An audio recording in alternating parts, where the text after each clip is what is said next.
നമസ്കാരം, ഈസി അക്കൗണ്ട്സിലേക്ക് സ്വാഗതം. ഇന്ന് ഞാൻ എടുക്കാൻ പോകുന്നത് ബികോം സെക്കൻഡ് സെമസ്റ്ററിലെ ബിസിനസ് റെഗുലേറ്ററി ഫ്രെയിംവർക്ക് എന്ന സബ്ജക്റ്റ് ആണ്. അതിലെ 2G എന്ന മൊഡ്യൂളാണ് എടുക്കാൻ പോകുന്നത്. ചാപ്റ്ററിന്റെ പേര് discharge of contract and remedies for breach of contract.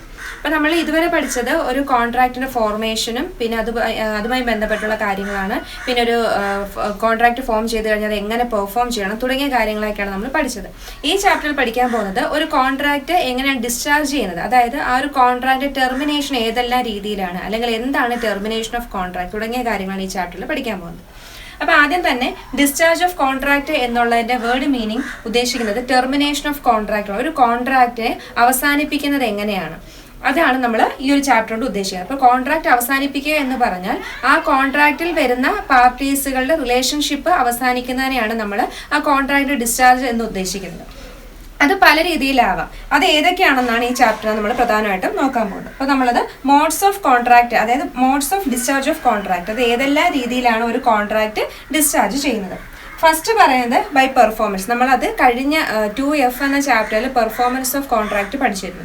അപ്പോൾ അതിൽ പറയുന്നുണ്ട് ഒരു കോൺട്രാക്ട് പെർഫോം ചെയ്ത് കഴിഞ്ഞാൽ ആ കോൺട്രാക്ട് അവിടെ അവസാനിക്കുന്നു. അപ്പം ഒരു കോൺട്രാക്ട് എങ്ങനെ അവസാനിക്കുന്നു എന്ന് ചോദിച്ചാൽ അതിലൊരു രീതി എന്ത് തന്നെയാണ്, പെർഫോമൻസ് തന്നെയാണ്. അതായത് ആ കോൺട്രാക്റ്റിലെ പാർട്ടീസ് അവരുടെ റൈറ്റ്സും ലയബിലിറ്റീസുകളും ചെയ്ത് കഴിഞ്ഞാൽ ആ കോൺട്രാക്ട് അവിടെ എന്ത് ചെയ്യുന്നു, ടെർമിനേറ്റ് ആവുന്നു, അത് അവസാനിക്കുകയാണ്. അപ്പോൾ ഫസ്റ്റ് മോഡാണ് ബൈ പെർഫോമൻസ്. ദെൻ രണ്ടാമത് പറയുന്നത് ബൈ എഗ്രിമെന്റ് ഓർ കൺസെന്റ്. ആ പാർട്ടീസുകളുടെ സമ്മതത്തോടു കൂടി വേണമെങ്കിൽ ആ കോൺട്രാക്ട് എന്ത് ചെയ്യാം, അവസാനിപ്പിക്കാം. മൂന്നാമതായിട്ട് പറയുന്നത് ബൈ ഓപ്പറേഷൻ ഓഫ് ലോ. നിയമപരമായിട്ട് ചില കോൺട്രാക്റ്റുകൾ ടെർമിനേറ്റ് ചെയ്യേണ്ടതായിട്ട് വരും. പിന്നെ പറയുന്നത് ലാപ്സ് ഓഫ് ടൈം. ചില കോൺട്രാക്റ്റുകൾക്ക് സമയം പറയും, ആ ഒരു സമയം കഴിയുമ്പോൾ ഓട്ടോമാറ്റിക്കലി ആ കോൺട്രാക്ട് ക്യാൻസൽ ആവും അല്ലെങ്കിൽ ടെർമിനേറ്റ് ആവും. പിന്നെ പറയുന്നത് ഇമ്പോസിബിലിറ്റി ഓഫ് പെർഫോമൻസ്. ചില കോൺട്രാക്റ്റുകൾ പറയുന്ന കാര്യങ്ങൾ നമുക്ക് ചെയ്യാൻ പറ്റിയില്ലെങ്കിൽ അതും ഈ പറഞ്ഞ കണക്ക് എന്താവും, കോൺട്രാക്ട് ടെർമിനേറ്റ് ആവും. പിന്നെ മെറ്റീരിയൽ ആൾട്രേഷൻ. നമ്മൾ കോൺട്രാക്റ്റിനകത്ത് ഓൾറെഡി ഉള്ളൊരു കോൺട്രാക്റ്റിന് എന്തെങ്കിലും ചേഞ്ചസ് വരുത്തുകയാണെങ്കിൽ അതും എന്താണ്, ആ കോൺട്രാക്ട് അവിടെ ടെർമിനേറ്റ് ആയിട്ട് മാറും. പിന്നെ പറയുന്നത് ബ്രീച്ച് ഓഫ് കോൺട്രാക്ട്. ആ കോൺട്രാക്റ്റിൽ പറയുന്ന കാര്യങ്ങൾ അതിലെ വ്യക്തികൾ ലംഘിക്കുകയാണെങ്കിലും ആ കോൺട്രാക്ട് എന്തായി മാറും, ടെർമിനേറ്റ് ആയി മാറും. അങ്ങനെ ഈ ഇത്രയും തരത്തിൽ, അതായത് ഏകദേശം 7 രീതിയിലാണ് ഒരു കോൺട്രാക്ട് നമ്മൾ ടെർമിനേറ്റ് ആവാനായിട്ടുള്ള സാധ്യത. അപ്പോൾ ഓരോന്ന് എന്താണ് ഡീറ്റെയിൽ ആയിട്ട് നോക്കാം. ഫസ്റ്റ് ബൈ പെർഫോമൻസ് ആണ്. അത് കഴിഞ്ഞ വീഡിയോസ്, അതായത് 2F എന്ന ചാപ്റ്ററിൽ ഡീറ്റെയിൽഡ് ആയിട്ട് പറഞ്ഞിട്ടുണ്ട് എന്താണ് പെർഫോമൻസ് ഓഫ് കോൺട്രാക്ട് എന്നും അത് ഏതെല്ലാം രീതിയിലാണ് പെർഫോമൻസ് എന്നുള്ള കാര്യം പറഞ്ഞിട്ടുണ്ട്. ആ വീഡിയോ കണ്ടാൽ മതി, അത് ഡീറ്റെയിൽ ആയിട്ട് അറിയാൻ പറ്റും. ഞാൻ രണ്ടാമത് നമ്മൾ നോക്കാൻ പോകുന്നത് ബൈ എഗ്രിമെന്റ് ഓർ കൺസെന്റ് ആണ്. അടുത്ത് പറയാൻ പോകുന്നത് രണ്ടാമത്തെ modes of discharge of contract ആണ് ബൈ എഗ്രിമെന്റ് ഓർ കൺസെന്റ്. അതായത് രണ്ടുപേരുടെയും, അതായത് ഒരു കോൺട്രാക്റ്റിൽ ഉള്ള രണ്ട് പാർട്ടീസിന്റെയും പരസ്പര ധാരണയിലൂടെ ഒരു കോൺട്രാക്ട് എന്ത് ചെയ്യാം, അവസാനിപ്പിക്കാം. അതും എന്ത് തന്നെയാണ്, ഒരു mode of discharge of contract ആണ്. അപ്പം അത് പല രീതിയിലുണ്ട്. അത് എന്തൊക്കെയാണെന്നാണ് പറയാൻ പോകുന്നത്. അപ്പോൾ എന്താണ് ബൈ എഗ്രിമെന്റ് ഓർ കൺസെന്റ് എന്ന് പറയുന്നത്, രണ്ടുപേരുടെയും കൺസെന്റോട് കൂടി നമുക്ക് എന്ത് ചെയ്യാം, ഒരു കോൺട്രാക്ട് എന്താണ് അവസാനിപ്പിക്കാനായിട്ട് സാധിക്കും. അത് ഫസ്റ്റ് പറയുന്ന novation, then alteration, then rescission, remission, waiver, merger. ഇത്രയും കാര്യങ്ങൾ രണ്ടുപേരുടെയും മ്യൂച്വൽ എഗ്രിമെന്റ് വഴി കോൺട്രാക്ട് ടെർമിനേറ്റ് ചെയ്യുന്ന കാര്യമാണ്. അത് ഓരോന്നും എന്താണെന്ന് നോക്കാം. ഫസ്റ്റ് പറയാൻ പോകുന്നത് നോവേഷൻ ആണ്. നോവേഷൻ എന്നുകൊണ്ട് ഉദ്ദേശിക്കുന്നത് ഇപ്പൊ ഓൾറെഡി ഉള്ള ഒരു കോൺട്രാക്ട് നമ്മൾ എന്ത് ചെയ്യണം, അതിന് പകരമായിട്ട് മറ്റൊരു കോൺട്രാക്ട് നമ്മൾ കൊണ്ടുവരികയാണ്. ഒന്നിന് പകരം മറ്റൊന്ന് കൊണ്ടുവരുമ്പോൾ ഓൾറെഡി നേരത്തെ ഉള്ള കോൺട്രാക്ട് എന്തായി മാറും, ടെർമിനേറ്റ് ആയിട്ട് മാറും. അങ്ങനെയുള്ള കോൺട്രാക്ട് ആണ് നമ്മൾ നോവേഷൻ കൊണ്ട് ഉദ്ദേശിക്കുന്നത്. അതെന്താണെന്ന് നമുക്ക് ഡീറ്റെയിൽ ആയിട്ട് നോക്കാം. The term novation may be defined as the substitution of existing contract for a new contract. അതായത് ഓൾറെഡി ഉള്ള ഒരു കോൺട്രാക്റ്റിന് പകരം നമ്മൾ പുതിയൊരു കോൺട്രാക്ട് പകരമായിട്ട് കൊണ്ടുവരുന്നു. When the parties to a contract agree to substitute the existing contract by a new contract is known as novation. അപ്പോൾ novation എന്ന വാക്കുകൊണ്ട് അർത്ഥമാക്കുന്നത് രണ്ടുപേരും എഗ്രി ചെയ്യാണ്. എങ്ങനെയാണ്, ഇപ്പം നിലനിൽക്കുന്ന കോൺട്രാക്റ്റിന് പകരമായിട്ട് പുതിയൊരു കോൺട്രാക്ട് കൊണ്ടുവരാമെന്നുള്ളത്. അപ്പം നമ്മുടെ ഇപ്പോൾ ഓൾറെഡി ഉള്ള കോൺട്രാക്റ്റിലെ ടേംസോ അല്ലെങ്കിൽ എന്തെങ്കിലും കണ്ടീഷൻസോ ഒക്കെ ചേഞ്ചസ് ചെയ്യോ അങ്ങനെയുള്ള കാര്യങ്ങളൊക്കെ വരുമ്പോൾ നമ്മൾ എന്ത് ചെയ്യും, കുറച്ചുകൂടെ മാറ്റങ്ങൾ കൊണ്ടുവന്ന് പുതിയൊരു കോൺട്രാക്ട് കൊണ്ടുവരാൻ തീരുമാനിക്കും. അപ്പം നമ്മുടെ ഓൾറെഡി ഉള്ള കോൺട്രാക്ട് നമ്മൾ അവസാനിപ്പിക്കാനായിട്ട് രണ്ടുപേരുടെ സമ്മതത്തോടെ അവസാനിപ്പിക്കാൻ തീരുമാനിക്കും. Then it may be noted that the novation must be made by mutual consent of all parties to the contract. അപ്പോൾ ഈ നോവേഷൻ സംഭവിക്കണമെങ്കിൽ അതായത് ഓൾറെഡി ഉള്ള കോൺട്രാക്റ്റിന് പകരമായിട്ട് പുതിയൊരു കോൺട്രാക്റ്റ് കൊണ്ടുവരണമെങ്കിൽ എത്ര പാർട്ടീസ് ആണോ ഈ കോൺട്രാക്റ്റ് ഉള്ളത് അത്രയും പാർട്ടീസിന്റെ മ്യൂച്വൽ കൺസെന്റ് വേണം. അവർ പരസ്പരം സമ്മതിച്ചാൽ മാത്രമേ ഇപ്പോൾ ഉള്ള എക്സിസ്റ്റിംഗ് ആയിട്ടുള്ള കോൺട്രാക്റ്റിനെ അവസാനിപ്പിച്ചിട്ട് പകരം പുതിയൊരു കോൺട്രാക്റ്റ് കൊണ്ടുവരാൻ പറ്റും. അപ്പോൾ ഇവിടെ എഗ്രിമെന്റ് ഓർ കൺസെന്റ് എന്ന് പറയുന്നൊരു പോയിന്റ് അവിടെ ഉണ്ട്. കാരണം അത്രയും പാർട്ടീസിന്റെയും സമ്മതത്തോടുകൂടി ഇപ്പോൾ ഓൾറെഡി ഉള്ള കോൺട്രാക്ട് നമ്മൾ അവസാനിപ്പിക്കുകയാണ്. എന്തിനു വേണ്ടിയിട്ടാണ്? പകരം മറ്റൊരു കോൺട്രാക്ട് കൊണ്ടുവരാൻ. അതാണ് ഫസ്റ്റ് നോവേഷൻ കൊണ്ട് ഉദ്ദേശിക്കുന്നത്.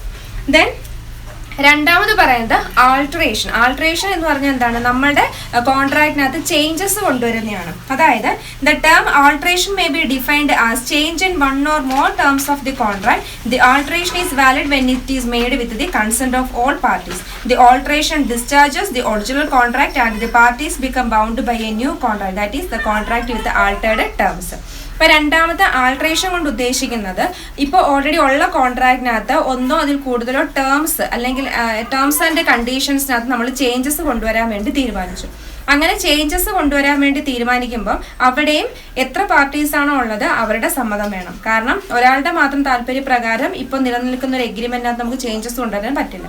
അപ്പൊ അത്രയും പാർട്ടീസിന്റെ സമ്മതം ഉണ്ടെങ്കിൽ മാത്രമേ നമുക്ക് എന്ത് ചെയ്യാൻ പറ്റത്തുള്ളൂ, ഇപ്പൊ നിലനിൽക്കുന്ന കോൺട്രാക്റ്റിനകത്ത് ചേഞ്ചസ് കൊണ്ടുവരാൻ പറ്റത്തുള്ളൂ. അപ്പൊ ഇവിടെ ആൾട്ടറേഷൻ സംഭവിക്കുമ്പോൾ നമ്മുടെ ഒറിജിനൽ കോൺട്രാക്ട് അവിടെ എന്ത് ചെയ്യാണ്? ടെർമിനേറ്റ് ചെയ്യാണ്. അപ്പൊ നമ്മൾ എന്ത് ചെയ്യണം? പുതുക്കി ഒന്നും കൂടി ആ കോൺട്രാക്ട് എഴുതുക, ഈ പുതിയ ടേംസും കൂടി വെച്ചിട്ട് പുതുക്കി ഒരു കോൺട്രാക്ട് എഴുതുന്നതായിട്ട് വരും. അപ്പൊ അതാണ് ഇവിടെ രണ്ടാമത്തെ കേസ് പറയുന്നത്. അപ്പം എഗ്രിമെന്റിനെയും കൺസെന്റോടുകൂടി മാത്രമേ എന്ത് ചെയ്യാൻ പറ്റത്തുള്ളൂ, നമ്മളുടെ ഒറിജിനൽ കോൺട്രാക്റ്റിനകത്ത് ആൾട്ടറേഷൻ വരുത്താൻ പറ്റത്തുള്ളൂ. അങ്ങനെ ആൾട്ടറേഷൻ വരുമ്പോൾ എന്ത് സംഭവിക്കും? ആ കോൺട്രാക്ട് മാറിയിട്ട് അവിടെ കുറച്ചും കൂടി മോഡിഫൈ ചെയ്തൊരു കോൺട്രാക്ട് ഉണ്ടാവും. ദെൻ മൂന്നാമത് പറയുന്നത് റെസിഷൻ. The term rescission may be defined as the cancellation of the contract. Rescission എന്ന മീനിങ് എന്ന വാക്കിന്റെ അർത്ഥം എന്താണ്? ക്യാൻസലേഷൻ എന്നാണ്. നമ്മുടെ കോൺട്രാക്റ്റിനെ ക്യാൻസൽ ചെയ്യുന്നു എന്നാണ് അതിന്റെ അർത്ഥം. A contract may be cancelled by agreement between the parties at any time before it is discharged. ഇവിടെയും പറയുന്നത് ഇപ്പം നമ്മൾ ഒരു കോൺട്രാക്റ്റിൽ എൻ്റർ ചെയ്യുകയാണ്. അപ്പം നമുക്ക് ആ കോൺട്രാക്റ്റ് പെർഫോം ചെയ്യുന്നതിന് മുന്നേ തന്നെ നമുക്ക് വേണമെങ്കിൽ എന്ത് ചെയ്യാം? പരസ്പര സമ്മതത്തോടു കൂടി ആ കോൺട്രാക്റ്റ് ക്യാൻസൽ ചെയ്യാൻ സാധിക്കും. In this case, the original contract need to be performed. അപ്പോൾ ഇവിടെ പറയുന്നത് നമുക്ക് എന്ത് ചെയ്യണ്ട? ആ ഒരു കോൺട്രാക്ട് ചെയ്യേണ്ട കാര്യമില്ല. കാരണം ചെയ്യാതെ തന്നെ നമുക്ക് എന്ത് ചെയ്യാം? താല്പര്യമില്ല, രണ്ടുപേർക്കും ആ കോൺട്രാക്ട് ടെർമിനേറ്റ് ചെയ്യണം എന്നൊരു താല്പര്യം ഉണ്ടെങ്കിൽ നമുക്ക് എന്ത് പെർഫോം ചെയ്യുന്നതിന് മുന്നേ ആ കോൺട്രാക്ട് വേണ്ടാന്ന് വെക്കാം. അപ്പം 3 കാര്യങ്ങളാണ് നമ്മൾ പറഞ്ഞത്. ദെൻ നാലാമത് പറയുന്നത് റെമിഷൻ ആണ്. റെമിഷൻ എന്ന് പറഞ്ഞാൽ the term remission may be defined as the acceptance of lesser sum of money than what was actually due under a contract. അതായത് കോൺട്രാക്റ്റിൽ എത്ര രൂപയാണോ നമ്മൾ കടം കൊടുക്കേണ്ടുന്നത് അതിനേക്കാട്ടിലും കുറച്ച് എമൗണ്ട് കൊടുത്ത് നമ്മൾ ആ കോൺട്രാക്റ്റ് അവസാനിപ്പിക്കുന്നു. ഒരു എക്സാമ്പിൾ പറഞ്ഞാൽ ഇപ്പൊ എ എന്ന് പറയുന്ന വ്യക്തി ബി എന്ന് പറയുന്ന വ്യക്തിക്ക് 10,000 രൂപയാണ് കൊടുക്കാനുള്ളത്. അത്യാവശ്യ ഘട്ടത്തിന് വേണ്ടി വാങ്ങിച്ചായിരുന്നു, അത് തിരിച്ചു കൊടുക്കേണ്ട ഒരു സമയം എത്തി. അപ്പൊ 10,000 രൂപ കൊടുക്കേണ്ട സ്ഥാനത്ത് ഇയാൾ 8,000 രൂപ കൊടുത്തു. അപ്പം ബി പറയാണ് 8,000 രൂപ തന്നാൽ മതി, കുറച്ച് ഡിസ്കൗണ്ട് തന്നാൽ ആ ഒരു കോൺട്രാക്ട് അല്ലെങ്കിൽ തരാനുള്ള പൈസ ഇതിൽ ഞാനങ്ങ് അവസാനിപ്പിക്കാം എന്ന് പറയാണ്. അപ്പം നമ്മൾ 10,000 രൂപ കൊടുക്കേണ്ട സ്ഥാനത്ത് ചെറിയ എമൗണ്ട് ആയ 8,000 രൂപ കൊടുത്ത് ആ കോൺട്രാക്ട് അവിടെ അവസാനിപ്പിച്ചു. ബാക്കിയുള്ള 2,000 രൂപ നമുക്ക് ഡിസ്കൗണ്ട് ആയിട്ട് കിട്ടി. അപ്പം അങ്ങനെയുള്ള കോൺട്രാക്റ്റുകളെയാണ് നമ്മൾ റെമിഷൻ എന്ന് പറയുന്നത്. അപ്പം ഇവിടെ ഈ പറഞ്ഞ കണക്ക് 10,000 രൂപ കൊടുക്കുക എന്ന കോൺട്രാക്ട് അവിടെ അവസാനിച്ചു. 8,000 രൂപ കൊടുത്ത് നമ്മൾ മറ്റേ കോൺട്രാക്റ്റിനെ അവിടെ എന്ത് ചെയ്തു? അവസാനിപ്പിച്ചു. അവിടെ മ്യൂച്വൽ കൺസെന്റ്. ഇപ്പം അയാൾ അത് സമ്മതിച്ചില്ലെങ്കിൽ അവിടെ ഒരിക്കലും നമുക്ക് ഈ കോൺട്രാക്ട് അവസാനിപ്പിക്കാൻ പറ്റില്ല. അപ്പൊ അയാൾ അവിടെ 10,000 രൂപയുടെ സ്ഥാനത്ത് 8,000 തന്നാൽ മതി എന്ന് സമ്മതിച്ചത് കൊണ്ടാണ്, പരസ്പരം സമ്മതിച്ചത് കൊണ്ടാണ് ആ കോൺട്രാക്ട് അവിടെ ടെർമിനേറ്റ് ചെയ്തത്. അപ്പൊ അതാണ് റെമിഷൻ എന്നുള്ള വാക്കിന്റെ അർത്ഥം. അടുത്തത് വേവർ ആണ്. വേവർ കൊണ്ട് ഉദ്ദേശിക്കുന്നത് ഗിവിങ് അപ്പ് ഓഫ് റൈറ്റ്സ് ആണ്. അതായത് ഇപ്പം നമ്മളൊരു കോൺട്രാക്ട് ചെയ്യണം. അപ്പം ആ ഒരു കോൺട്രാക്റ്റിൽ ആരാണോ ആ ഒരു പെർഫോമൻസ് ചെയ്യണം എന്ന് ആവശ്യപ്പെടാനുള്ള റൈറ്റ് ഉള്ള ആൾ, അയാൾ പറയാണ് നിങ്ങൾ ഇനി അത് പെർഫോം ചെയ്യണ്ട എന്ന് പറയുകയാണെങ്കിൽ പിന്നെ നമ്മളെ സംബന്ധിച്ച് അത് ചെയ്യേണ്ടുന്ന ബാധ്യതയില്ല. അങ്ങനെയും ചില കോൺട്രാക്റ്റുകൾ എന്ത് ചെയ്യാറുണ്ട്? ടെർമിനേറ്റ് ചെയ്യാറുണ്ട്. ഇപ്പോൾ ഒരു എക്സാമ്പിൾ പറഞ്ഞാൽ ഇപ്പോൾ എ എന്ന് പറയുന്ന വ്യക്തി ബി എന്ന് പറയുന്ന വ്യക്തിയോട് പറയാണ് എനിക്ക് ഒരു പെയിന്റിങ് ചെയ്ത് തരണം. അങ്ങനെ ചെയ്ത് തരാമെങ്കിൽ ഞാൻ എന്ത് ചെയ്യാം? നിങ്ങൾക്ക് പൈസ 5,000 രൂപ തരാം എന്ന് പറയാണ്. പിന്നീട് എ തന്നെ ആ ഒരു കോൺട്രാക്ട് ഫോം ചെയ്തു. പിന്നീട് എ തന്നെ പറയാണ് നിങ്ങൾ എന്ത് ചെയ്യണ്ട, പെയിന്റിങ് ചെയ്യണ്ട എന്ന് പറയാണ്. അപ്പം ഇവിടെ എയുടെ ആവശ്യപ്രകാരമാണ് ബി പെർഫോം ചെയ്യാമെന്ന് പറയുന്നത്. പക്ഷേ എ പറയാണ് നിങ്ങൾ അത് എന്ത് ചെയ്യണം, ആ കോൺട്രാക്ട് പെർഫോം ചെയ്യണം, അല്ലെങ്കിൽ ഞാൻ പറഞ്ഞ കാര്യം ചെയ്യണ്ട എന്ന് പറയുമ്പോൾ അവിടെ ബി എ സംബന്ധിച്ച് പിന്നെ ലൈബിലിറ്റി ഇല്ല, ആ കോൺട്രാക്ട് അവിടെ അവസാനിക്കുകയാണ്. അതാണ് വേവറിന്റെ അർത്ഥം. അതായത് ആരാണോ പെർഫോം ചെയ്യാൻ ആവശ്യപ്പെട്ടത് അയാൾ തന്നെ പറയണം, അയാൾ തന്നെ എന്ത് ചെയ്യണം, അത് ഉപേക്ഷിക്കുകയാണ്, ഇനി അത് പെർഫോം ചെയ്യണ്ട എന്ന് പറയുകയാണെങ്കിൽ അവിടെ ആ കോൺട്രാക്ട് അവസാനിക്കുന്നു. അതാണ് വേവർ കൊണ്ട് ഉദ്ദേശിക്കുന്നത്. ദെൻ അടുത്തതാണ് മെർജർ. മെർജർ എന്ന് പറഞ്ഞാൽ നമുക്കറിയാവുന്ന കാര്യം, രണ്ട് കാര്യങ്ങൾ കൂടി ചേരുന്നതിനെയാണ് നമ്മൾ മെർജർ എന്ന് പറയുന്നത്. ഇവിടെ അതേപോലെ നമ്മുടെ ഒരു ഇൻഫീരിയർ റൈറ്റും ഒരു സുപ്പീരിയർ റൈറ്റും രണ്ടും കൂടി മെർജ് ചെയ്യുന്ന ഒരു കോൺട്രാക്റ്റ് ആണ് നമ്മൾ എന്തെന്ന് പറയുന്നത്, മെർജർ എന്നുകൊണ്ട് ഉദ്ദേശിക്കുന്നത്. അതായത് sometimes the inferior rights and superior rights coincide and meet in one and the same person. In such a case the inferior right merge into superior right. On merger the inferior right vanish and are not to be enforced. അപ്പം നമ്മളിലുള്ള ഒരു right അത് inferior right എന്തായി മാറുന്നു, superior right ആയിട്ട് മാറുമ്പോൾ അവിടെ already ഉള്ള കോൺട്രാക്റ്റ് മാറി പുതിയൊരു കോൺട്രാക്റ്റ് ആയിട്ട് മാറുകയാണ്. അതിനെയാണ് നമ്മൾ എന്തെന്ന് പറയുന്നത്, മെർജർ കൊണ്ട് ഉദ്ദേശിക്കുന്നത്. ഒരു എക്സാമ്പിൾ പറഞ്ഞാൽ, എ എന്ന് പറയുന്ന വ്യക്തി ഒരു വീട്ടിൽ വാടകയ്ക്ക് താമസിക്കുകയാണെന്ന് ഇരിക്കട്ടെ. അയാൾ അപ്പോൾ ഓൾറെഡി ഒരു എഗ്രിമെൻ്റ് അവിടെ ഉണ്ട്, കാരണം അയാൾ വാടകയ്ക്ക് വീട് എടുക്കുമ്പോൾ എഗ്രിമെൻ്റ് പേരിലായിരിക്കും ആ വീട് എടുക്കുന്നത്. അയാൾ അവിടെ താമസിച്ചുകൊണ്ടിരിക്കുമ്പോൾ തന്നെ ആ വീട് എന്ത് ചെയ്തു, സ്വന്തമായിട്ട് പൈസ കൊടുത്ത് വാങ്ങിക്കാൻ പോവാണ്. അപ്പോൾ ഇവിടെ വാടകയ്ക്ക് താമസിച്ചുകൊണ്ടിരുന്ന ആളുടെ ആ എഗ്രിമെൻ്റ് മാറി അവിടെ എന്തായി, പുതിയൊരു എഗ്രിമെൻ്റ്, അയാൾ സ്വന്തമായിട്ട് ആ വീട് വാങ്ങിക്കണം. അപ്പോൾ അയാളുടെ ഇൻഫീരിയർ റൈറ്റും സുപ്പീരിയർ റൈറ്റോട് എന്താണ്, മെർജായി. അതായത് ഇൻഫീരിയർ റൈറ്റ് മാറി അവിടെ സുപ്പീരിയർ റൈറ്റായിട്ട് മാറി. അപ്പം അങ്ങനെയുള്ള കോൺട്രാക്റ്റുകളെയാണ് നമ്മൾ എന്തെന്ന് പറയുന്നത്, മെർജർ എന്ന് പറയുന്നത്. അപ്പം മെർജർ സംഭവിക്കുമ്പോഴേ എന്താണ്, ഈ പറയുന്നത് പോലെ ആ കോൺട്രാക്റ്റ് അവിടെ അവസാനിക്കണം. കാരണം അയാൾ വാടകയ്ക്ക് താമസിച്ച ആ കോൺട്രാക്റ്റ് അവിടെ അവസാനിച്ചു. എങ്ങനെയാണ്, അയാൾ ഈ വീട് സ്വന്തമായി വാങ്ങിയപ്പോൾ. അപ്പം ഇത്രയും കാര്യങ്ങളാണ് എഗ്രിമെൻ്റ് വഴി, മ്യൂച്വൽ എഗ്രിമെൻ്റ് വഴി അല്ലെങ്കിൽ പരസ്പര സമ്മതത്തോടു കൂടി കോൺട്രാക്റ്റ് ടെർമിനേറ്റ് ചെയ്യുന്ന സന്ദർഭങ്ങൾ. ദെൻ അടുത്തതായിട്ട് പറയുന്നത് നമ്മുടെ അക്കോർഡ് ആൻഡ് സാറ്റിസ്ഫാക്ഷൻ എന്ന് പറയുന്ന രണ്ട് ടേമാണ്. അതായത് നമ്മുടെ ഇന്ത്യൻ ലോയിൽ പറയുന്ന കാര്യങ്ങളായിരുന്നു ഈ പറഞ്ഞ നോവേഷൻ, ആൾട്രേഷൻ, റെമിഷൻ ഒക്കെ.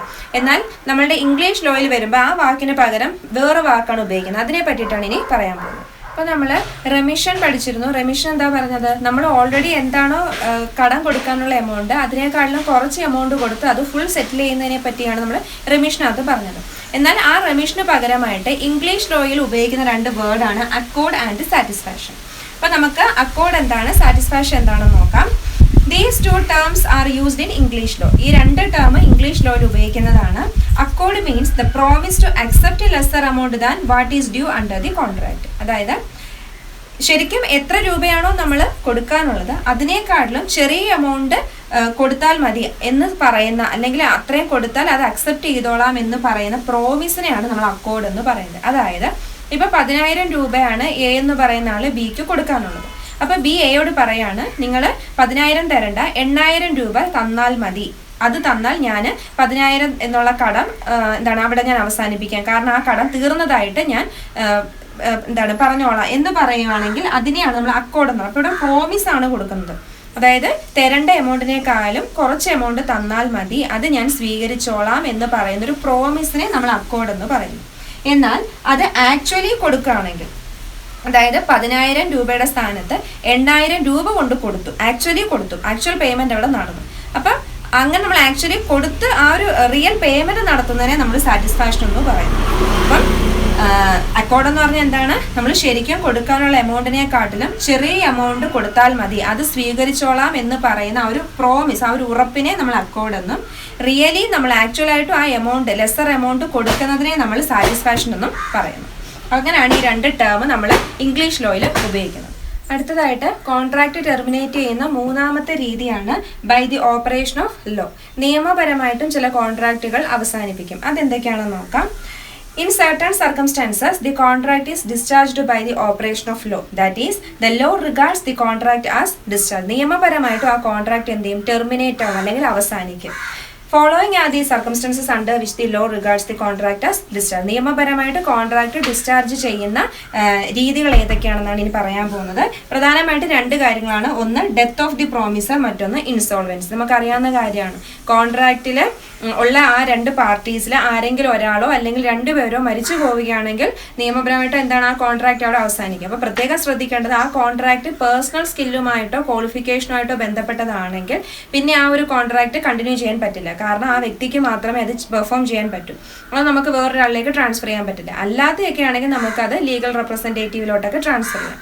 അപ്പം ഇവിടെ ഡെത്ത് ഓഫ് ദി പ്രോമിസറിനകത്ത് പറയുന്നത് A contract which is based on personal skill of the promisor is terminated on the death of the promisor. അപ്പം ഒരു പ്രോമിസർ അയാൾ മരിച്ചു പോവുകയാണെങ്കിൽ അയാളുടെ ആ കോൺട്രാക്ട് അവിടെ ടെർമിനേറ്റ് ചെയ്യും. അതും ആ കോൺട്രാക്ട് എങ്ങനെയായിരിക്കണം? അയാളുടെ പേഴ്സണൽ സ്കിൽ അല്ലെങ്കിൽ ക്വാളിഫിക്കേഷൻ ആവശ്യമുള്ള കോൺട്രാക്ട് ആണെങ്കിൽ, ഇപ്പോൾ പാട്ട് പാടാനോ അങ്ങനെയൊക്കെയുള്ള പേഴ്സണൽ സ്കില്ലുമായി റിലേറ്റ് ചെയ്യുന്ന കോൺട്രാക്ട് ആണെങ്കിൽ ആ പ്രോമിസർ മരിച്ചു പോയാൽ ആ കോൺട്രാക്ട് അവിടെ ടെർമിനേറ്റ് ആവും.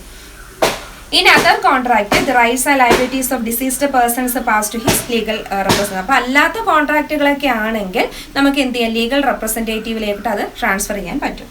ദെൻ രണ്ടാമത് പറയുന്നത് ഇൻസോൾവൻസി ആണ്.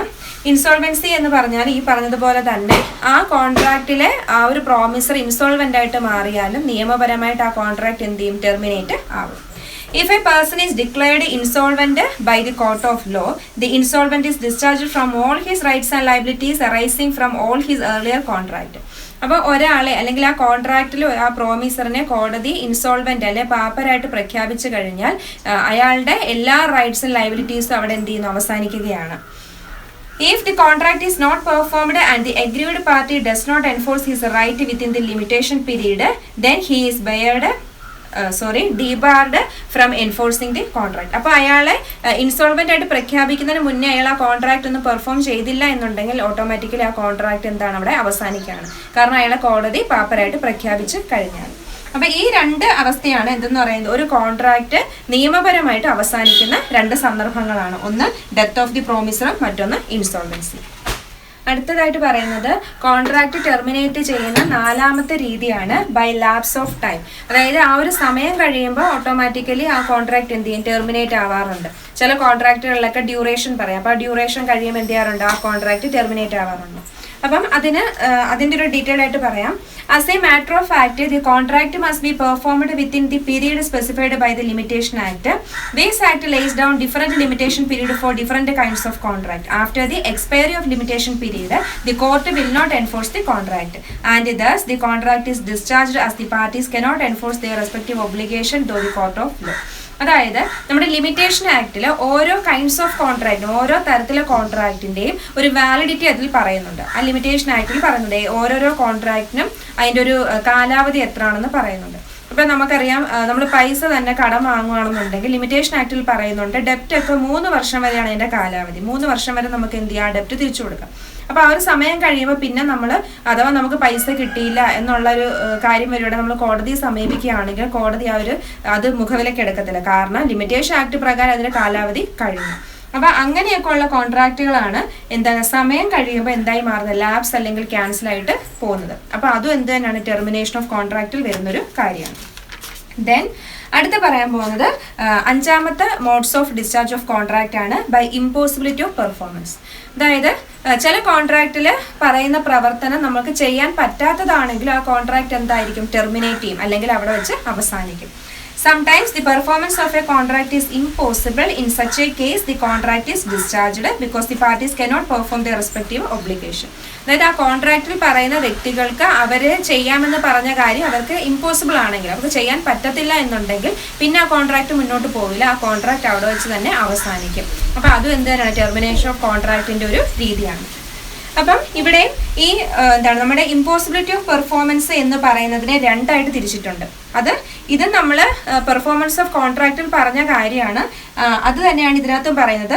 രണ്ട് രീതി എന്ന് പറഞ്ഞാൽ ഒന്ന് ഇനിഷ്യൽ ഇമ്പോസിബിലിറ്റി, മറ്റൊന്ന് സബ്സിക്വന്റ് ഇമ്പോസിബിലിറ്റി. ഇനിഷ്യൽ ഇമ്പോസിബിലിറ്റി എന്ന് പറഞ്ഞാൽ എന്താണ്? ആ കോൺട്രാക്ട് തുടക്കത്തിൽ തന്നെ, അതായത് നമ്മൾ മൈനറായിട്ടുള്ള കോൺട്രാക്റ്റ് ഒക്കെയാണ് എന്താണ് വോയിഡ് അബ് ഇനിഷ്യോ എന്ന് പറയുന്നത് പോലെ ഇങ്ങനെയുള്ള കോൺട്രാക്റ്റുകൾ നമുക്ക് ഇമ്പോസിബിൾ ആയിട്ടുള്ള കോൺട്രാക്റ്റ് ആണെങ്കിൽ നമുക്ക് ആ കോൺട്രാക്ട് ഫോം ചെയ്യുമ്പോൾ തന്നെ അറിയാം ആ കോൺട്രാക്ട് നമ്മളെ കൊണ്ട് ചെയ്യാൻ പറ്റില്ല എന്നുള്ള കാര്യം. അതാണ് ഇനിഷ്യൽ ഇമ്പോസിബിലിറ്റി കൊണ്ട് ഉദ്ദേശിക്കുന്നത്. സബ്സിക്വന്റ് ഇമ്പോസിബിലിറ്റി എന്ന് പറഞ്ഞാൽ എന്താണ്? എന്തെങ്കിലും ചില ഇവൻസുകൾ സംഭവിക്കുന്ന കാര്യം, അത് തുടക്കത്തിൽ അത് ശരിക്കും ഒരു വാലിഡ് കോൺട്രാക്റ്റ് ആണ്, നമ്മൾ ചെയ്യാമെന്നൊക്കെ വിചാരിച്ചുകൊണ്ടാണ് നമ്മൾ എന്ത് ചെയ്യുന്നത്? കോൺട്രാക്റ്റിൽ എൻ്റർ ചെയ്യുന്നത്. പക്ഷേ ചില ഇവൻസുകൾ, ചില കാര്യങ്ങൾ സംഭവിക്കുന്നത് കാരണം ആ കോൺട്രാക്റ്റ് നമുക്ക് പെർഫോം ചെയ്യാതെ പോകുന്നു. അങ്ങനെയുള്ളതാണ് സബ്സിക്വന്റ് അല്ലെങ്കിൽ സൂപ്പർവെനിങ് ഇമ്പോസിബിലിറ്റി. ഈ രണ്ട് കാര്യവും ഡീറ്റെയിൽഡ് ആയിട്ട് നമ്മളുടെ പെർഫോമൻസ് ഓഫ് കോൺട്രാക്റ്റ് പറഞ്ഞപ്പോൾ അതിൽ പറഞ്ഞിട്ടുള്ള കാര്യമാണ്. അപ്പം ഈ സബ്സിക്വന്റ് ഓർ സൂപ്പർവീനിങ് ഇമ്പോസിബിലിറ്റി സംഭവിക്കുന്നത് എപ്പോഴൊക്കെയാണ്? അതാണ് നമ്മളിനി അടുത്തതായിട്ട് പറയാൻ പോകുന്നത്. ഇനി അടുത്തായിട്ട് നമ്മൾ പറയാൻ പോകുന്നത് സബ്സിക്വന്റ് ഇമ്പോസിബിലിറ്റി നടക്കുന്നത് അല്ലെങ്കിൽ ഹാപ്പൻ ചെയ്യുന്നത് എപ്പോഴൊക്കെയാണ്. ഫസ്റ്റ് വൺ പറയുന്നത് ഡിസ്ട്രക്ഷൻ ഓഫ് സബ്ജക്റ്റ് മാറ്റർ. അതായത് നമ്മളുടെ കോൺട്രാക്ട് ഫോം ചെയ്യുന്ന സമയത്ത് ആ സബ്ജക്റ്റ് മാറ്ററിന് യാതൊരു കുഴപ്പമില്ലായിരുന്നു. പക്ഷേ കോൺട്രാക്ട് ഫോം ചെയ്ത് കുറച്ച് കഴിഞ്ഞപ്പോഴത്തേക്ക് ആ സബ്ജക്റ്റ് മാറ്റർ നശിച്ചു പോയി, അതിന് നാശം സംഭവിച്ചു. അങ്ങനെ വരുവാണെങ്കിൽ ആ കോൺട്രാക്ട് പിന്നെ എന്ത് ചെയ്യാൻ പെർഫോം ചെയ്യാനായിട്ട് സാധിക്കില്ല.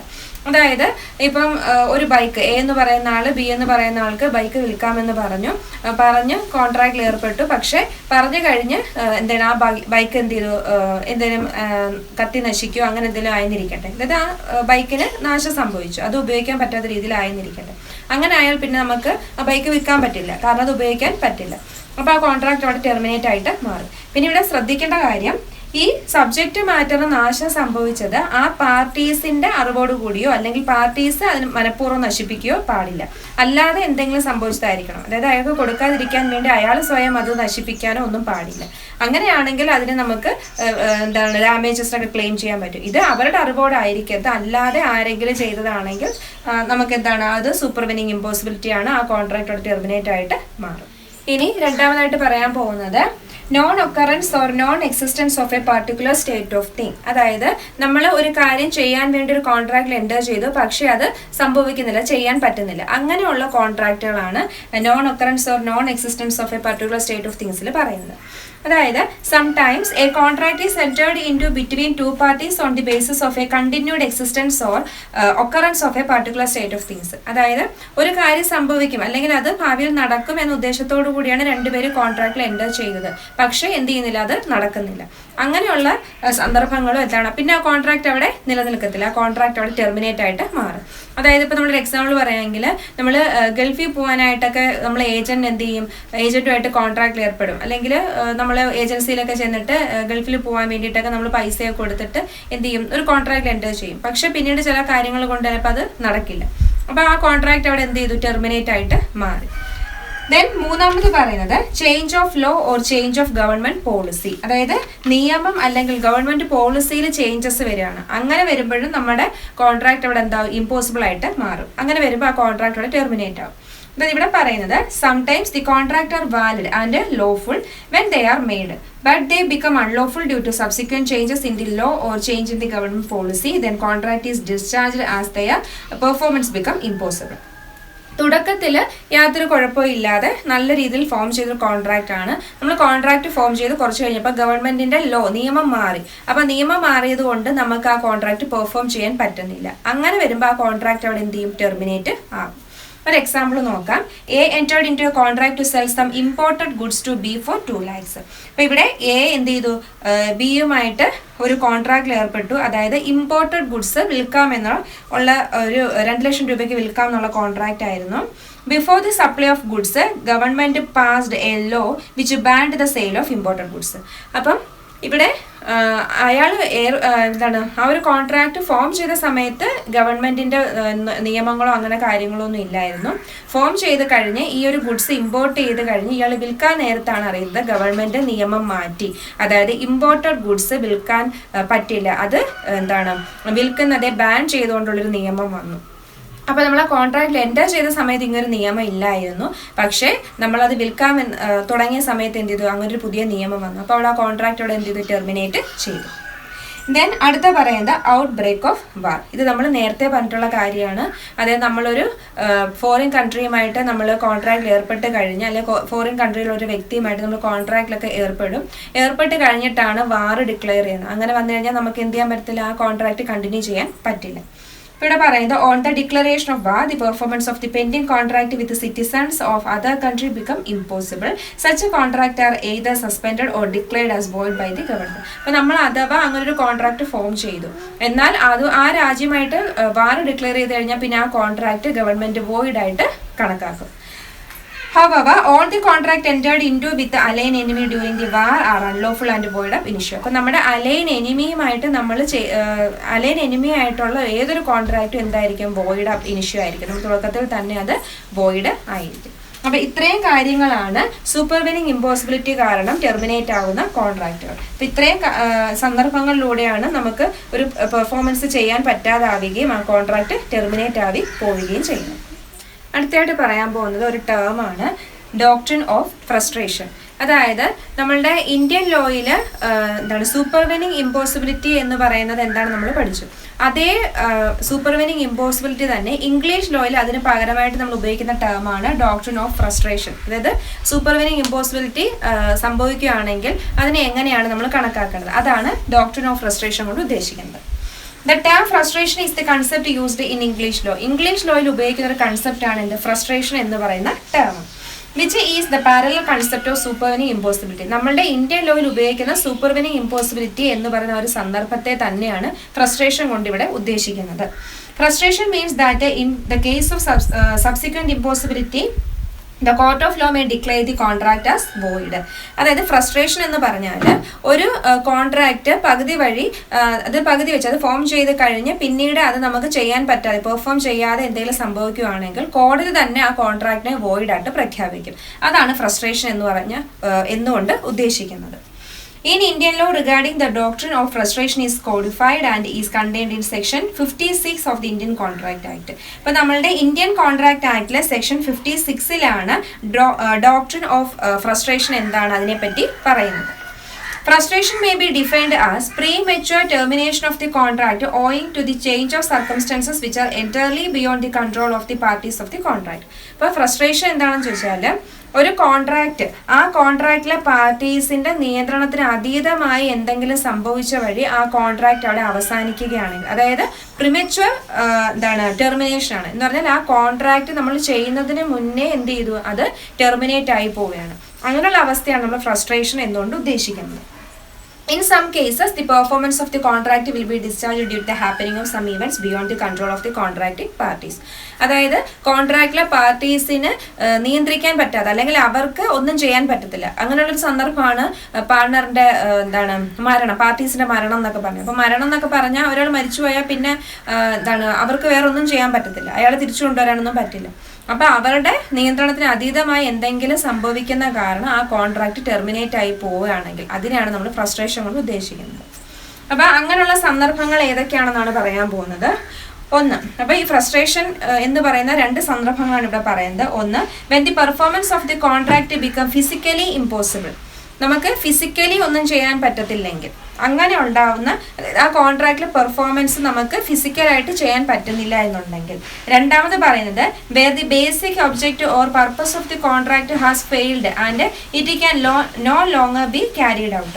അതായത് നമ്മളുടെ കോൺട്രാക്റ്റിന്റെ ലക്ഷ്യം അല്ലെങ്കിൽ നമ്മൾ ഈ കോൺട്രാക്ട് കൊണ്ട് ഉദ്ദേശിക്കുന്നത് അടിസ്ഥാനമായിട്ട് നമ്മൾ എന്താണോ ഉദ്ദേശിക്കുന്നത് അത് പരാജയപ്പെടുകയാണ്, അത് നമുക്ക് പിന്നീട് ഒരിക്കലും ചെയ്യാൻ പറ്റുന്നില്ല. അങ്ങനെയൊക്കെ വരുവാണെങ്കിൽ കോടതി എന്ത് ചെയ്യും, അത് ഫ്രസ്ട്രേഷൻ ആണ്, അതുകൊണ്ട് അത് വോയിഡ്, ആ ഒരു കോൺട്രാക്ട് വോയിഡ് ആണെന്ന് കോടതി തന്നെ പ്രഖ്യാപിക്കും. അങ്ങനെ രണ്ട് സന്ദർഭങ്ങളാണ് പറഞ്ഞത്. ഫസ്റ്റ് എന്താണ്, നമുക്ക് ഫിസിക്കലി ഇമ്പോസിബിൾ ആയിട്ടുള്ളൊരു കാര്യമാണെങ്കിൽ.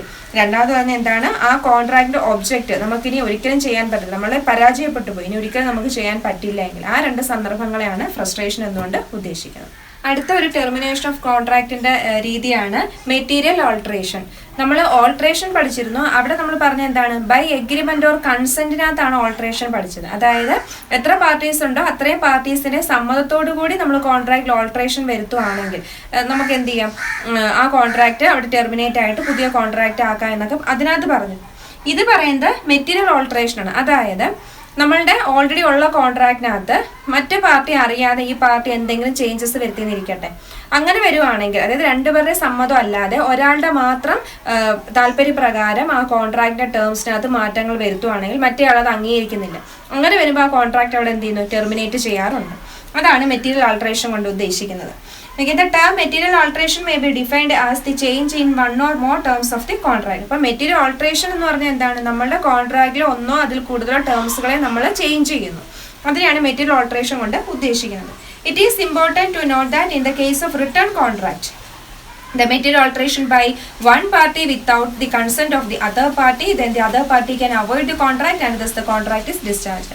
അപ്പോൾ റിട്ടേൺ എഗ്രിമെന്റ് ഒക്കെയാണ്. അപ്പോൾ അങ്ങനത്തെ എഗ്രിമെന്റിനകത്ത് ടേംസിനകത്ത് നമ്മൾ എന്ത് ചെയ്യുന്നു, മറ്റേ പാർട്ടിയുടെ സമ്മതമില്ലാതെ അല്ലെങ്കിൽ അറിവില്ലാതെ നമ്മൾ എന്ത് ചെയ്യുന്നു, ചേഞ്ചസ് വരുത്തുന്നു. അങ്ങനെ വരുമ്പോൾ മറ്റേ പാർട്ടി എന്ത് ചെയ്യുന്നു, അയാൾക്ക് ഈ ഒരു കോൺട്രാക്ട് മുന്നോട്ട് കൊണ്ടുപോകാൻ താല്പര്യം ഇല്ല എന്ന് പറഞ്ഞാൽ ആ കോൺട്രാക്ട് അവോയ്ഡ് ചെയ്യാം. അങ്ങനെ അവോയ്ഡ് ചെയ്യുകയാണെങ്കിൽ ആ കോൺട്രാക്ട് അവിടെ എന്ത് ചെയ്യും, ടെർമിനേറ്റ് ചെയ്യുകയും ചെയ്യും. ദെൻ അടുത്ത ഒരു മോഡ്സ് ആണ് അല്ലെങ്കിൽ ഒരു രീതിയാണ് discharge by breach of contract എന്ന് പറഞ്ഞാൽ ബ്രീച്ച് ഓഫ് കോൺട്രാക്ട് വളരെ ഇമ്പോർട്ടൻ്റ് ആയിട്ടുള്ളൊരു കാര്യമാണ്. നമ്മൾ ഇനി അടുത്ത ടോപ്പിക്കായിട്ട് പഠിക്കാൻ പോകുന്ന അതാണ്. അപ്പോൾ ബ്രീച്ച് ഓഫ് കോൺട്രാക്ട് എന്ന് പറയുന്നത് കോൺട്രാക്റ്റിൽ പറയുന്ന കാര്യങ്ങൾ ലംഘിക്കുകയാണെങ്കിൽ അതാണ് ബ്രീച്ച് ഓഫ് കോൺട്രാക്ട് കൊണ്ട് ഉദ്ദേശിക്കുന്നത്. അങ്ങനെ ആ കോൺട്രാക്റ്റിലെ പാർട്ടീസ് അവർ ചെയ്യേണ്ടുന്ന കാര്യങ്ങൾ ചെയ്യാതെ അത് ലംഘിക്കുകയാണെങ്കിലും ആ കോൺട്രാക്ട് എന്ത് ചെയ്യുന്നു, അവിടെ ടെർമിനേറ്റ് ചെയ്യും. അതായത് in the case of valid contract the parties to the contract are legally bounded to perform the respective obligation. ഒരു വാലിഡ് കോൺട്രാക്ട് ആണെങ്കിൽ ആ കോൺട്രാക്റ്റിൽ പറയുന്ന കാര്യങ്ങൾ അതാത് പാർട്ടീസുകൾ അവർക്ക് എന്ത് ഡ്യൂട്ടിയാണോ അല്ല എന്ത് ലയബിലിറ്റി ആണോ ഉള്ളത് അത് അവർ പെർഫോം ചെയ്യാൻ ബാധ്യസ്ഥനാണ്. If any party fail to perform his obligation, there occurs a breach of contract. അപ്പോൾ ആരാണോ അത് ചെയ്യാൻ ഫെയിൽ ആവുന്നത് അല്ലെങ്കിൽ ചെയ്യാതിരിക്കുന്നത് അപ്പോൾ അയാളെ സംബന്ധിച്ച് ആ കോൺട്രാക്ട് അവിടെ എന്ത് ചെയ്യുന്നു, ലംഘിക്കപ്പെട്ടു. Breach of contract means the failure of a party to perform his obligation under the contract. ഒരു കോൺട്രാക്റ്റിൽ പറയുന്ന ഉത്തരവാദിത്തം അല്ലെങ്കിൽ കോൺട്രാക്റ്റിൽ പറയുന്ന ഒരാളുടെ കടമ ചെയ്യാതിരിക്കുന്നതിനെയാണ് ബ്രീച്ച് ഓഫ് കോൺട്രാക്ട് കൊണ്ട് ഉദ്ദേശിക്കുന്നത്. അപ്പം the party who fails to perform his obligation is said to have committed breach of contract. The breach of contract discharges the aggrieved party from performing his obligation. അപ്പം അയാൾ ചെയ്യേണ്ടുന്ന കാര്യം ചെയ്യാതിരിക്കുമ്പോൾ opposite ആയിട്ടുള്ള പാർട്ടിക്ക് ആ കോൺട്രാക്റ്റിൽ നിന്ന് എന്ത് ചെയ്യാൻ പിന്മാറാം, ആ കോൺട്രാക്ട് അവിടെ ടെർമിനേറ്റ് ആവുകയും ചെയ്യും. അങ്ങനെ ഇത്രയും രീതിയിലാണ്, അതായത് ഏകദേശം 7 രീതിയിലാണ് ഒരു കോൺട്രാക്ട് ടെർമിനേറ്റ് ചെയ്യുന്നത്. അപ്പം നമ്മൾ ബൈ പെർഫോമൻസ് പറഞ്ഞു, പിന്നെ അതിനുശേഷം എന്താണ് ബൈ എഗ്രിമെന്റ് ഓർ കൺസെന്റ് പറഞ്ഞു. അതായത് എത്ര പാർട്ടീസ് ആണോ അത്രയും പാർട്ടീസിന്റെ സമ്മതത്തോടു കൂടി നമുക്ക് എന്ത് ചെയ്യും, ഒരു കോൺട്രാക്ട് ടെർമിനേറ്റ് ചെയ്യാം. അപ്പം അതിനകത്ത് കുറേ 7 പോയിന്റോളം പറയുന്നത് 2 പേരുടെയും സമ്മതത്തോടു കൂടി ഒരു കോൺട്രാക്ട് ടെർമിനേറ്റ് ചെയ്യുന്ന 7 അവസ്ഥകൾ നമ്മൾ പറഞ്ഞിരുന്നു. പിന്നെ ബൈ ഓപ്പറേഷൻ ഓഫ് ലോ, അതായത് നിയമപരമായിട്ട് ചില കോൺട്രാക്റ്റുകൾ എന്ത് ചെയ്യും, അവസാനിപ്പിക്കേണ്ടതായിട്ട് വരും. പിന്നെ പറഞ്ഞ ലാപ്സ് ഓഫ് ടൈം, കോൺട്രാക്റ്റിലെ ആ ഒരു കാലാവധി കഴിയുമ്പോൾ ആ ഒരു സമയം കഴിയുമ്പോൾ എന്ത് ചെയ്യുന്നു, ആ കോൺട്രാക്ട് ക്യാൻസൽ ആവും.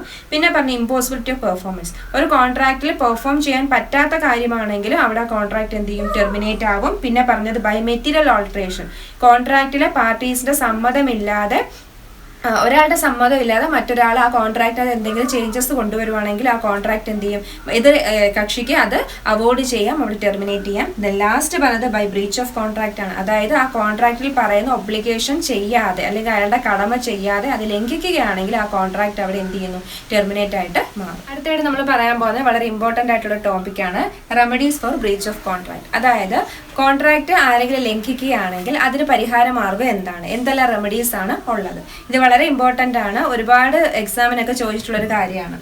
അപ്പോൾ അത് തന്നെ പല മെത്തേഡ്സ് ഉണ്ട് അല്ലെങ്കിൽ പല വഴികളുണ്ട്. ഒന്ന് സ്യൂട്ട് ഫോർ റെസിഷൻ, മറ്റൊന്ന് സ്യൂട്ട് ഫോർ സ്പെസിഫിക് പെർഫോമൻസ്, മറ്റൊന്ന് suit for injunction, suit for quantum meruit, then suit for damages. അങ്ങനെ 5 റെമഡീസ് ആണ് ഉള്ളത്. അപ്പോൾ ഓരോന്നും എന്താണെന്ന് നോക്കാം. ഫസ്റ്റ് എന്ന് പറയുന്നത് സ്യൂട്ട് ഫോർ റെസിഷൻ. അതായത് നമ്മൾ റെസിഷൻ എന്ന ടേം നേരത്തെ പറഞ്ഞതാണ്. എന്താണ് റെസിഷൻ എന്ന് പറഞ്ഞാൽ, എന്താണ് ക്യാൻസലേഷൻ ആണ്. അതായത് ആരെങ്കിലും ആ കോൺട്രാക്ട് ലംഘിക്കുകയാണെങ്കിൽ അഗ്രീവ്ഡ് പാർട്ടിക്ക് അല്ലെങ്കിൽ ആ ലംഘനം കാരണം ആർക്കാണോ പ്രശ്നമുള്ളത് ആ വ്യക്തിക്ക് എന്ത് ചെയ്യുക, ആ ഒരു കോൺട്രാക്ട് അവിടെ ക്യാൻസൽ ചെയ്യാം. അതാണ് സ്യൂട്ട് ഫോർ റെസിഷൻ കൊണ്ട് ഉദ്ദേശിക്കുന്നത്. Okay, the term rescission may be defined as the cancellation of the contract. The other words, putting an end to the contract. When a party commit a breach that he refused to perform his obligation under the contract, the other party become entitled to put an end to the contract. He can bring an action for the rescission of the contract. On the rescission of the contract, the aggrieved party or injured party is discharged from all the obligation under the contract. ഇവിടെ പറയുന്നത് ഒരാൾ ആ ഒരു കോൺട്രാക്റ്റിൽ എന്തെങ്കിലും ലംഘനം നടത്തുകയാണെങ്കിൽ aggrieved party അല്ലെങ്കിൽ injured party, അപ്പം അത് കാരണം ആർക്കാണോ പ്രശ്നങ്ങൾ ഉണ്ടായത് ആ വ്യക്തിക്ക് എന്ത് ചെയ്യാം, ഈ ഒരു കോൺട്രാക്ട് ക്യാൻസൽ ചെയ്യാം. അതായത് അയാളുടെ ആ ഒരു ബാധ്യതയിൽ നിന്നും അയാൾക്ക് എന്ത് ചെയ്യും, ഒഴിഞ്ഞു മാറാം. കാരണം മറ്റേയാൾ എന്ത് ചെയ്യുന്നു, ഓൾറെഡി അത് ലംഘിച്ചു, പിന്നെ അയാളുടെ കാര്യം പെർഫോം ചെയ്യേണ്ടുന്ന കാര്യമില്ല. അതാണ് സ്യൂട്ട് ഫോർ റെസിഷൻ കൊണ്ട് ഉദ്ദേശിക്കുന്നത്. ദെൻ രണ്ടാമത്തേതാണ് സ്യൂട്ട് ഫോർ സ്പെസിഫിക് പെർഫോമൻസ്. അതായത് the term specific performance may be defined as the actual carrying out the respective obligation of both the parties. Sometimes the damages are not an adequate remedy for breach of contract. Then the aggrieved party may bring an action for specific performance of the contract. And the court may direct the defaulting party to carry out his obligation according to the terms of the contract. The court are always at discretion to the grant of relief by special performance. അതായത് ഇതിനകത്ത് പറയുന്നത് നമ്മളുടെ ഈ ഒരു കോൺട്രാക്റ്റിൽ ഏതെങ്കിലും ഒരു party ആ contract ലംഘിക്കുകയാണെങ്കിൽ ഇത് ലംഘിച്ചു എന്ന് പറഞ്ഞതുകൊണ്ട് മറ്റേ പാർട്ടിക്ക് അഗ്രീഡ് പാർട്ടിക്ക് ആരെ സമീപിക്കാം? കോടതിയെ സമീപിക്കാം. അങ്ങനെ കോടതി സമീപിക്കുമ്പം കോടതിക്ക് എന്ത് ചെയ്യാം? അയാളെ ഈ ഒരു ആക്ടിവിറ്റി ചെയ്തേ പറ്റൂ എന്ന് കമ്പൽ ചെയ്യാനായിട്ട് സാധിക്കും. അതാണ് നമ്മൾ സ്യൂട്ട് ഫോർ സ്പെസിഫിക് പെർഫോമൻസ് കൊണ്ട് ഉദ്ദേശിക്കുന്നത്. അതായത് ഇവിടെ പറയുന്നത് അങ്ങനെ നമ്മൾ പെർഫോം ചെയ്യണോ അല്ലെങ്കിൽ കോടതിയുടെ നമ്മൾ സമീപിക്കുമ്പം രണ്ട് കാര്യങ്ങളാണ് ശ്രദ്ധിക്കേണ്ടത്. ഒന്നെന്ന് പറയുന്നത് the specific performance will be granted by the court in those cases where money compensation will not be an adequate remedy or actual damages are not accurately be assessed. അപ്പം നമ്മൾ ഏതെങ്കിലും ഒരു കോൺട്രാക്ട് ഒരാൾ ലംഘിച്ചു എന്ന് പറഞ്ഞാൽ കോടതിയെ സമീപിക്കാൻ പറ്റില്ല. ഇത് നമുക്ക് ഈ ഒരു അയാളിപ്പോൾ ലംഘിച്ചു, അപ്പോൾ നമ്മൾ ഇതുപോലെ കേസ് കൊടുക്കുമ്പോൾ അയാൾക്ക് പൈസ തന്ന ആ ഒരു പ്രശ്നത്തെ കോമ്പൻസേറ്റ് ചെയ്യാൻ പറ്റുവാണെങ്കിൽ നമ്മൾ പിന്നെ കോടതിയെ സമീപിക്കാൻ പറ്റത്തില്ല. അപ്പോൾ ഇവിടെ നമ്മൾ അയാൾ ആ ഒരു കോൺട്രാക്ട് ലംഘിച്ചു എന്ന് പറഞ്ഞുകൊണ്ട് കോടതിയെ സമീപിക്കണമെങ്കിൽ ഈ കേസ് എങ്ങനെ ആയിരിക്കണം? മണി കോമ്പൻസേഷൻ തന്ന് ഒത്തുതീർപ്പാക്കാൻ പറ്റുന്നതാവാൻ പാടില്ല. അതുപോലെ തന്നെ ഡാമേജസ് അല്ലെങ്കിൽ എന്തുമാത്രം ഡാമേജസ് ആയി എന്ന് നമുക്ക് കൃത്യമായിട്ട്, അല്ലെങ്കിൽ അയാൾ ഈ ഒരു കോൺട്രാക്ട് ലംഘിച്ചത് കാരണം നമുക്ക് എന്തുമാത്രം ഡാമേജസ് ആയി എന്ന് കൗണ്ട് ചെയ്യാൻ പറ്റാത്തതാണെങ്കിൽ കോടതി എന്ത് ഇയാളെ കൊണ്ട് കമ്പൽ ചെയ്യും. ഇത് ചെയ്തേ പറ്റൂ, ആ പറഞ്ഞ കോൺട്രാക്ട് ലംഘിച്ച ആ കാര്യം അയാൾ ചെയ്തേ പറ്റൂ എന്ന് കോടതി അയാളെ നിർബന്ധിക്കും. അതാണ് ഇവിടെ പറയുന്നത്. അപ്പം specific performance will be allowed by the court where the subject matter is of special value or consist of goods which are not easily available in the market. അപ്പോൾ പ്രത്യേകം ശ്രദ്ധിക്കേണ്ട കാര്യം, ഈ കോൺട്രാക്റ്റിലെ സബ്ജക്റ്റ് മാറ്റർ എന്ന് പറഞ്ഞാൽ വളരെ പ്രീഷ്യസ് ആയിട്ടുള്ളത് അല്ലെങ്കിൽ സ്പെഷ്യൽ വാല്യൂ ഉള്ളതായിരിക്കണം. അതുകൊണ്ട് ഈസിലി അവൈലബിൾ ആയിട്ട് മാർക്കറ്റിൽ ഈസിലി അവൈലബിൾ ആയിട്ടുള്ള കാര്യമൊന്നും ആവരുത്. ഇപ്പം ഇവിടെ ടെക്സ്റ്റ് ഒരു എക്സാമ്പിൾ പറയുന്നുണ്ട്. A agree to sell his land to B. A എന്ന് പറയുന്ന ആള് അയാളുടെ വസ്തു ബിക്ക് വിൽക്കാം എന്ന് പറഞ്ഞു. Later, if A refuses to sell the land, B can file suit for special performance and the court can compel A to sell land to B as per the contract. പിന്നീട് എ അതിൽ നിന്നും പിന്മാറി. അപ്പോൾ ബിക്ക് എന്ത് ചെയ്യാം? Special പെർഫോമൻസിന് suit ചെയ്യാം, case കൊടുക്കാം. അതായത് ഇവിടെ അപ്പോൾ കോടതി എന്ത് ചെയ്യും? എയെ കമ്പൽ ചെയ്യും. അതായത് ലാൻഡ് എന്ന് പറഞ്ഞാൽ നമ്മളിപ്പോൾ അങ്ങോട്ട് ചെന്ന് കടയിൽ പോയി വാങ്ങിച്ചുകൊണ്ട് വരാൻ പറ്റുന്ന സാധനമല്ല. കാരണം നമുക്ക് പ്രോപ്പറായിട്ടുള്ള ഒരു ലാൻഡ് കിട്ടണം, നമ്മുടെ പൈസയ്ക്ക് ഒതുങ്ങിയതായിരിക്കണം. അങ്ങനെ എല്ലാ കാര്യങ്ങളോടും ഒത്തിണങ്ങിയ മാത്രമേ നമുക്ക് ലാൻഡ് വാങ്ങിക്കാൻ പറ്റൂ. അപ്പോൾ ഇങ്ങനെയൊക്കെയുള്ള കാര്യങ്ങൾ വരുമ്പോൾ നമ്മൾ മാത്രമല്ല, അത് വളരെ പ്രീഷ്യസ് ആണ്, സ്പെഷ്യൽ വാല്യൂ കൊടുത്ത് നമ്മൾ വാങ്ങിക്കേണ്ട കാര്യമാണ്. അപ്പോൾ അങ്ങനെയൊക്കെ വരുമ്പം അയാൾ കോമ്പൻസേഷൻ തന്നാലും പറ്റില്ല. അപ്പോൾ അങ്ങനെ വരുമ്പോൾ നമ്മൾ കോടതിയെ സമീപിക്കുകയാണെങ്കിൽ ആ ലാൻഡ് ബിക്ക് തന്നെ കൊടുക്കാൻ വേണ്ടിയിട്ട് കോടതി എ എന്ത് ചെയ്യുന്നു? കമ്പൽ ചെയ്യുന്നു. അപ്പോൾ അതാണ് സ്യൂട്ട് ഫോർ സ്പെഷ്യൽ. അപ്പോൾ ഇവിടെ അയാൾ ഈ ഒരു കോൺട്രാക്റ്റ് ലംഘിച്ചത് കൊണ്ട് നമ്മൾ എന്ത് ചെയ്യാണ്? കോടതിയെ സമീപിക്കുകയാണ്. അപ്പോൾ അതൊരു റെമഡിയാണ്. അപ്പോൾ അയാൾ എന്ത് ചെയ്യുന്നു? ചിലപ്പോൾ കോടതി അങ്ങനെ പറയുന്നത് കൊണ്ട്, കമ്പൽ ചെയ്യുന്നത് കൊണ്ട് അയാൾ ആ പറയുന്ന കാര്യം എന്ത് ചെയ്യും? ചെയ്യാം. അപ്പോൾ അതാണ് രണ്ടാമത്തെ സന്ദർഭം. മൂന്നാമത് പറയുന്നത് suit for injunction. The term injunction may be defined as an order of the court restraining a person from doing something which he promised not to do. It is usually issued in case where money compensation is not an adequate remedy for breach of contract. Injunction is a mode of securing the performance of negative terms in the contract. Sometimes a party to a contract does something which he had promised not to do. In such cases, the aggrieved party may file a suit for injunction. Then the court may, at their discretion, issue an order restraining such a person from doing what he promised not to do. അതായത് ഇതിൽ പറയുന്നത്, ചില ഒരു കോൺട്രാക്റ്റിൽ ഒരു വ്യക്തി എന്താണോ ചെയ്യില്ല എന്ന് പറയുന്നത് അത് അയാൾ പെർഫോം ചെയ്യാതിരിക്കട്ടെ. അങ്ങനെ വരുവാണെങ്കിൽ കോടതി അയാൾക്ക് നിയന്ത്രണം കൊടുക്കും, അല്ലെങ്കിൽ ഒരു ഓർഡർ കൊടുക്കും. നിങ്ങൾ പെർഫോം ചെയ്യാൻ പാടില്ലാത്ത കാര്യം പെർഫോം ചെയ്യരുത് എന്ന് പറഞ്ഞുകൊണ്ട് കോടതി എന്ത് ചെയ്യും? അയാൾക്കൊരു ഓർഡർ കൊടുക്കും, നിർദ്ദേശം കൊടുക്കും. അതാണ് സ്യൂട്ട് ഫോർ ഇൻജക്ഷൻ എന്ന് പറയുന്നത്. അപ്പൊ ഇവിടെ പറയുന്നത് എങ്ങനെയാണ്? ഓർഡർ ഓഫ് ദി കോർട്ട്, കോടതിയുടെ നിർദ്ദേശമാണ്. Restraining a person from doing something which he promised not to do. അപ്പൊ ഇയാൾ എന്താണോ ചെയ്യില്ല എന്ന് പ്രോമിസ് ചെയ്തത് അത് ചെയ്യുന്നതിൽ നിന്നും അയാളെ വിലക്കിക്കൊണ്ടുള്ള കോടതിയുടെ ഓർഡറിനെയാണ് സ്യൂട്ട് ഫോർ ഇൻജക്ഷൻ എന്ന് പറയുന്നത്.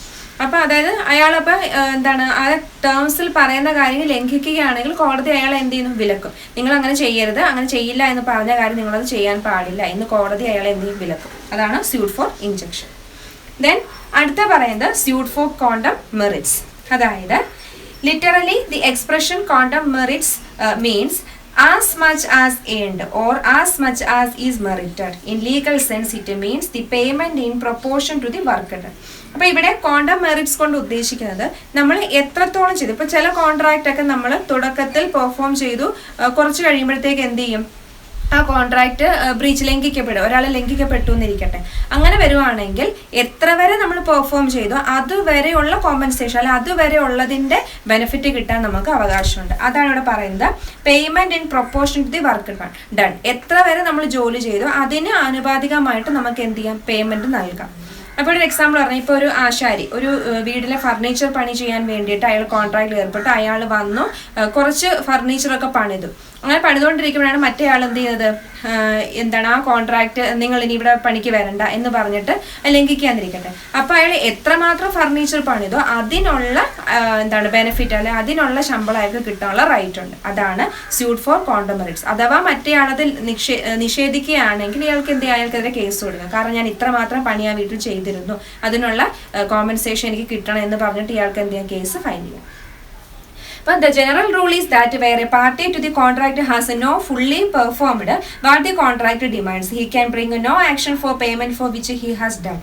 However, in certain cases, a person may recover compensation on the basis of quantum merits. He can recover compensation where he has performed some work under the contract and is prevented by the act of the other party from completing the full work. He may also recover the value of the work done where the further performance of the contract become impossible. അപ്പം മറ്റേയാൾ ഇയാളെ സമ്മതിക്കുന്നില്ല, അതായത് മൊത്തം വർക്കും ചെയ്യാനായിട്ട് സമ്മതിക്കുന്നില്ല എന്നുണ്ടെങ്കിൽ ഇയാൾ എത്രമാത്രം ചെയ്തോ അതിനുള്ള എമൗണ്ട് കിട്ടാനുള്ള റൈറ്റ് അയാൾക്ക് ഉണ്ട്. അതിനുവേണ്ടി അയാൾക്ക് കോടതിയെ സമീപിക്കും. Then last പറയുന്നത് suit for damages.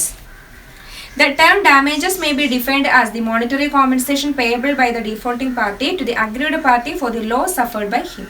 അതായത് ഒരാൾ ഒരു കോൺട്രാക്ട് ലംഘിച്ചതുമായി ബന്ധപ്പെട്ട് മറ്റേ വ്യക്തിക്ക് എന്തെങ്കിലും നാശനഷ്ടം സംഭവിച്ചാൽ അത് കോമ്പൻസേറ്റ് ചെയ്യാൻ വേണ്ടി ഇയാൾ കൊടുക്കുന്ന ഒരു എമൗണ്ടിനെയാണ് നമ്മൾ എന്തെന്ന് പറയുന്നത് ഇവിടെ ഡാമേജസ് കൊണ്ട് ഉദ്ദേശിക്കുന്നത്. The aggrieved party may bring an action for damages against the party who is guilty of the breach of contract. Then the party guilty of breach is liable to pay damages to the aggrieved party. അപ്പോൾ ഇവിടെ ആരാണോ ലംഘിച്ചത് അയാളാണ് aggrieved പാർട്ടിക്ക് അല്ലെങ്കിൽ ഇതുമായി ലംഘനവുമായി ബന്ധപ്പെട്ട് നഷ്ടം സംഭവിച്ച ആൾക്ക് പൈസ കൊടുക്കേണ്ടുന്നത്. The object of awarding damages is to put the aggrieved party in the same financial position had the contract been performed. It is to be noted that the damage are given by way of compensation for the loss suffered by the aggrieved party and not for punishing the defaulting party. അപ്പം നമ്മളിവിടെ ഒരിക്കലും അയാൾ default വരുത്തി അതുകൊണ്ട് നമുക്ക് തോന്നുന്ന രീതിയിലുള്ള amount നമ്മൾ അതിൽ നിന്ന് ഈടാക്കാൻ പാടില്ല. അതൊരിക്കലും പണിഷ്മെന്റ് ആയിട്ടല്ല. നമുക്ക് എന്തെങ്കിലും നഷ്ടം സംഭവിച്ചെങ്കിൽ ആ നഷ്ടത്തിനുള്ള ആ ഒരു ഡാമേജസിനുള്ള ഒരു എമൗണ്ട് മാത്രമേ നമുക്ക് ചോദിക്കാൻ പറ്റുള്ളൂ. അല്ലാതെ അയാൾ ഈ കോൺട്രാക്ട് ലംഘിച്ചു അതുകൊണ്ട് അയാളിൽ നിന്ന് 1,00,000 രൂപ ചോദിക്കാം, അങ്ങനെ നമുക്ക് ഇഷ്ടമുള്ളൊരു എമൗണ്ട് ചോദിക്കാനായിട്ട് പറ്റില്ല. അയാൾ ആ ഒരു കോൺട്രാക്ട് ലംഘിച്ചത് കൊണ്ട് നമുക്ക് എന്തെങ്കിലും നഷ്ടം സംഭവിച്ചെങ്കിൽ ആ നഷ്ടം മാത്രം നമുക്ക് എന്ത് ചെയ്യാം, അയാളിൽ നിന്നും ഈടാക്കാം. ഇനി അടുത്തായിട്ട് പറയാൻ പോകുന്നത് കൈൻഡ്സ് ഓഫ് ഡാമേജസ് ആണ്. അപ്പോൾ നമ്മൾ സ്യൂട്ട് ഫോർ ഡാമേജസ് പറഞ്ഞു അല്ലേ, നമുക്ക് ഒരാൾ കോൺട്രാക്ട് ബ്രീച്ച് ചെയ്യുന്ന അല്ലെങ്കിൽ ലംഘിക്കുന്നതിന്റെ ഫലമായിട്ട് നമുക്ക് എന്ത് ചെയ്യാം, നമുക്ക് നഷ്ടം വല്ലതും സംഭവിച്ചാൽ ആ നഷ്ടം ചോദിച്ചുകൊണ്ട് അയാൾക്ക് ക്ലെയിം ചെയ്യാം. അപ്പോൾ ഏതെല്ലാം തരത്തിൽ നമുക്ക് ഡാമേജസിന് ക്ലെയിം ചെയ്യാം അതാണ് ഇനി പറയാൻ പോകുന്നത്. First general or ordinary damages എന്ന് പറഞ്ഞാൽ സാധാരണയായിട്ട് ഇപ്പം നമ്മൾ ഒരാൾ ഒരു കോൺട്രാക്ട് ലംഘിച്ചതിൻ്റെ ഫലമായിട്ട് നമുക്ക് ആക്ച്വലി എന്ത് നഷ്ടമാണോ സംഭവിച്ചത് ആ നഷ്ടം നമുക്ക് എന്ത് അയാളിൽ നിന്നും ക്ലെയിം ചെയ്ത് വാങ്ങിക്കും. അതാണ് ഓർഡിനറി അല്ലെങ്കിൽ ജനറൽ ഡാമേജസ് കൊണ്ട് ഉദ്ദേശിക്കുന്നത്. Okay, when a contract has been broken, the aggrieved party may sustain some damages or loss due to breach of contract. Ordinary damages are the damages which are payable for the loss arising naturally and directly from the breach of contract. അപ്പോൾ ആ ഒരു ലംഘനവുമായി ബന്ധപ്പെട്ട് നമുക്ക് എന്താണോ ശരിക്കും നമുക്ക് നഷ്ടം ഉണ്ടായത് ആ ആക്ച്വൽ ലോസ് മാത്രം നമ്മൾ അയാളിൽ നിന്ന് ഈടാക്കുന്നു. അതിനെയാണ് നമ്മൾ എന്തെന്ന് പറയുന്നത്, ജനറൽ അല്ലെങ്കിൽ ഓർഡിനറി ഡാമേജസ്. ദെൻ രണ്ടാമത് പറയുന്നത് സ്പെഷ്യൽ ഡാമേജസ് ആണ്. സ്പെഷ്യൽ ഡാമേജസ് എന്ന് പറയുമ്പം these are damages which are payable for the loss arising due to some special or unusual circumstances. ഒട്ടും പ്രതീക്ഷിക്കാത്ത ഒരു കാരണം കൊണ്ട് അല്ലെങ്കിൽ നമ്മുടെ അധികം സാധാരണ അല്ലാത്തൊരു കാരണം കൊണ്ട് നമുക്ക് ഒരു നഷ്ടം സംഭവിച്ചു. അങ്ങനെ ഉണ്ടാവുന്ന അല്ലെ അങ്ങനെയുള്ള സാഹചര്യത്തിലാണ് നമുക്ക് നഷ്ടം ഉണ്ടായതെങ്കിൽ അതിനുവേണ്ടി നമ്മൾ ഡാമേജസിന് ക്ലെയിം ചെയ്യുന്നതാണ് സ്പെഷ്യൽ ഡാമേജസ് എന്ന് പറയുന്നത്. In other words, the special damages are not due to the nature and direct consequence of the breach of contract. In some cases, there are special circumstances where the party to contract expect to make specially large profit. But he would sustain a special loss. അതായത് ഇതെന്ന് പറയുന്നത് ആ ഒരു contract ലംഘിച്ചത് കൊണ്ട് മാത്രം ഉണ്ടാകുന്നതല്ല. അതായത് ചില കാരണങ്ങൾ നമ്മൾ ഭയങ്കരമായിട്ടുള്ള ലാഭം നമ്മൾ പ്രതീക്ഷിച്ചു, അങ്ങനൊരു കോൺട്രാക്റ്റ് ആണ്, പക്ഷെ സംഭവിച്ചതോ ലോസ് ആണ്. അപ്പം ഇയാൾ നമ്മളെ എത്രത്തോളം പറഞ്ഞ് ഈ കോൺട്രാക്റ്റിലൊക്കെ നല്ല ലാഭം കിട്ടും എന്നൊക്കെ പറഞ്ഞിട്ടാണ് നമ്മൾ കോൺട്രാക്റ്റിൽ ഏർപ്പെട്ടത്, പക്ഷെ അതിന്റെ ഫലമായിട്ട് നമുക്ക് ഉണ്ടായത് വലിയൊരു നഷ്ടമാണെന്നിരിക്കട്ടെ. അപ്പം അങ്ങനെ വരുമ്പോൾ നമുക്ക് എന്ത് ചെയ്യാം, സ്പെഷ്യൽ ഡാമേജസിനെ ക്ലെയിം ചെയ്യാം. അതാണ് ഈ സ്പെഷ്യൽ ഡാമേജസ് കൊണ്ട് ഉദ്ദേശിക്കുന്നത്. അപ്പം ഇവിടെ ശ്രദ്ധിക്കേണ്ട കാര്യം അപ്പോൾ ഈ സ്പെഷ്യൽ ഡാമേജസിനെ പറ്റിയിട്ടുള്ള കാര്യം നമ്മൾ എപ്പോഴാണ് ഈ കോൺട്രാക്ട് ഫോം ചെയ്യുന്നത് അപ്പോൾ തന്നെ നമ്മൾ ഇതിന് വിപരീതമായിട്ട് സംഭവിക്കുകയാണെങ്കിൽ ഞാൻ സ്പെഷ്യൽ ഡാമേജസിന് നിങ്ങൾക്കെതിരെ ക്ലെയിം ചെയ്യും എന്ന് പറഞ്ഞുകൊണ്ട് നമ്മൾ ആ ഒരു തുടക്കത്തെ നമ്മളിത് അറിയിച്ചിരിക്കണം. എന്നാൽ മാത്രമേ നമുക്ക് സ്പെഷ്യൽ ഡാമേജസ് ക്ലെയിം ചെയ്യാൻ പറ്റുള്ളൂ.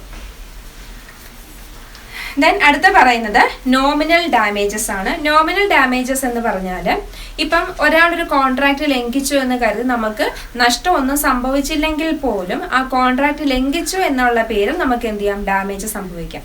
അത് നമ്മളുടെ ഓർഡിനറി ഡാമേജസും നോമിനൽ ഡാമേജസും തമ്മിൽ വ്യത്യാസമുണ്ട്, അത് നമ്മൾ മാറിപ്പോകരുത്. നോമിനൽ അല്ലെങ്കിൽ ഓർഡിനറി എന്ന് പറഞ്ഞാൽ എന്താണ്, നമുക്ക് ആക്ച്വലി എന്ത് നഷ്ടം വന്നു അത് നമ്മൾ എന്ത് ചെയ്യുന്നു, അയാളിൽ നിന്ന് ഈടാക്കുന്നു. എന്നാൽ നോമിനൽ ഡാമേജസ് എന്ന് പറഞ്ഞാൽ നമുക്ക് നഷ്ടം സംഭവിച്ചില്ലെങ്കിൽ പോലും അയാൾ കോൺട്രാക്ട് ബ്രീച്ച് ചെയ്തു അല്ലെങ്കിൽ കോൺട്രാക്ട് ലംഘിച്ചു എന്നുള്ളതിന്റെ പേരിൽ നമുക്ക് എന്ത് അയാളിൽ നിന്നും ഒരു ഡാമേജസ്, ഒരു എമൗണ്ട് നമുക്ക് ക്ലെയിം ചെയ്ത് വാങ്ങിക്കാം. അതാണ് നോമിനൽ ഡാമേജസ്. ദെൻ അടുത്തതാണ് എക്സംപ്ലറി ഓർ വിൻഡിക്റ്റീവ് ഡാമേജസ് എന്ന് പറഞ്ഞാൽ നമ്മൾ ഒരാളിൽ നിന്നും നമ്മൾ പൈസ ഈടാക്കുകയാണ്, നമ്മളെ ഡാമേജസിന് ക്ലെയിം ചെയ്യണം. അത് എങ്ങനെയാണ് ഒരു പണിഷ്മെന്റ് ആയിട്ട് അങ്ങനെ ചെയ്യുന്നതിനെയാണ് നമ്മൾ എക്സംപ്ലറി അല്ലെങ്കിൽ വിൻഡിക്റ്റീവ് ഡാമേജസ് എന്ന് പറയുന്നത്. These damages are awarded with a view to punish the defaulting party. അതായത് ഒരാൾ ഒരു കോൺട്രാക്ട് ലംഘിച്ചു, അപ്പൊ അയാൾ ആ കോൺട്രാക്ട് ലംഘിക്കുക എന്ന് പറയുമ്പോൾ അയാൾക്ക് തീർച്ചയായിട്ടും നമ്മൾ എന്ത് ചെയ്യുന്നു, ഒരു ശിക്ഷ കൊടുക്കുക എന്നുള്ള രീതിയിൽ അയാളിൽ നിന്ന് നമ്മൾ എന്ത് ചെയ്യുന്നു, ഡാമേജസിന് ക്ലെയിം ചെയ്യാണ്. The general rule is that damages are awarded to compensate the injured party for the loss suffered and not for punishing the defaulting party. അപ്പോൾ പൊതുവായിട്ടും പറയുന്നത് നമ്മൾ എപ്പോഴും ഒരാളിൽ ഡാമേജസിന് ക്ലെയിം ചെയ്യുമ്പം നമുക്ക് എന്താണോ ശരിക്കും നഷ്ടമുണ്ടായത് ആ എമൗണ്ട് മാത്രമേ നമ്മൾ ക്ലെയിം ചെയ്യാൻ പാടുള്ളൂ. ഒരിക്കലും ഒരാളെ ശിക്ഷിക്കാൻ വേണ്ടി അയാളിൽ നിന്ന് ഡാമേജസിന് ക്ലെയിം ചെയ്യാൻ പാടില്ല എന്നൊരു ജനറൽ തത്വമുണ്ട്. എന്നാൽ vindictive damages are awarded with a view to punish the defaulting party. എന്നാൽ വിൻഡിക്റ്റീവ് ഡാമേജസ് എന്ന് പറഞ്ഞാൽ ഒരാളെ ശിക്ഷിക്കുന്നതിന് വേണ്ടിയിട്ടാണ് നമ്മൾ എന്ത് ചെയ്യുന്നത്, അയാളിൽ നിന്നും ഈടാക്കുന്നത്. അപ്പൊ എപ്പോഴൊക്കെയാണ് വിൻഡിക്റ്റീവ് ഡാമേജസ് നമ്മൾ ഒരാളിൽ ചുമത്തുന്നത് എന്ന് നോക്കാം. ഇവിടെ 2 സന്ദർഭമാണ് പറയുന്നത്. ഒന്നെന്ന് പറഞ്ഞാൽ where there is breach of promise to marry. ഒരാളെ വിവാഹം കഴിക്കാമെന്ന് പ്രോമിസ് ചെയ്തിട്ട് പിന്നീട് അയാൾ അതിൽ നിന്ന് പിന്മാറുകയാണെങ്കിൽ അയാൾക്കെതിരെ നമ്മൾ ചുമത്തുന്ന എന്തായിരിക്കും, വിൻഡിക്റ്റീവ് ഡാമേജസ് ആയിരിക്കും. In such cases, the damage will include compensation for loss to the feeling and reputation of the aggrieved party. അപ്പം നമ്മളിവിടെ ആ ഒരു നഷ്ടം എന്ന് പറയുമ്പോൾ നമ്മുടെ അഗ്രീവ്ഡ് പാർട്ടിയെ സംബന്ധിച്ചിടത്തോളം അവരുടെ റെപ്യൂട്ടേഷനെ പോലും ബാധിക്കും. അത് അവർക്ക് വല്ലാത്തൊരു മാനസികമായിട്ടൊരു പ്രശ്നം തന്നെ ഉണ്ടാകും. അപ്പം അതുകൊണ്ട് തന്നെ അയാളെ ഈ ഡീഫോൾട്ട് വരുത്തിയ ആളെ ശിക്ഷിക്കുക എന്ന രീതിയിലായിരിക്കും നമ്മൾ എന്ത് ചെയ്യുന്നത്, വിൻഡിക്റ്റീവ് ഡാമേജസിനെ ക്ലെയിം ചെയ്യുന്നത്. ദെൻ രണ്ടാമത്തെ സന്ദർഭം പറയുന്നത് when a bank wrongfully dishonor check of a customer. അതായത് ഒരു കസ്റ്റമറിന്റെ ചെക്ക് മടങ്ങിയെന്ന് തെറ്റായ രീതിയിൽ റോങ്ഫുൾ ആയിട്ടാണ്, ശരിക്കും അക്കൗണ്ടിൽ പൈസയുണ്ട് പക്ഷേ ബാങ്ക് പറയാണ് അക്കൗണ്ടിൽ പൈസ ഇല്ലെന്നുള്ള ആ ചെക്ക് മടങ്ങിയിരിക്കട്ടെ. ഇപ്പം എൻ്റെ പേരിലുള്ളൊരു ചെക്ക് ഞാൻ എൻ്റെ ഫ്രണ്ടിനെ കൊടുത്തു വിട്ടു, അപ്പോൾ ബാങ്കിൽ ചെല്ലുമ്പോൾ പറയാണ് സഫീഷ്യൻറ്റ് ഫണ്ട് ഇല്ല എന്ന് പറഞ്ഞിട്ട് ചെക്ക് മടക്കി അയച്ചെന്നിരിക്കട്ടെ.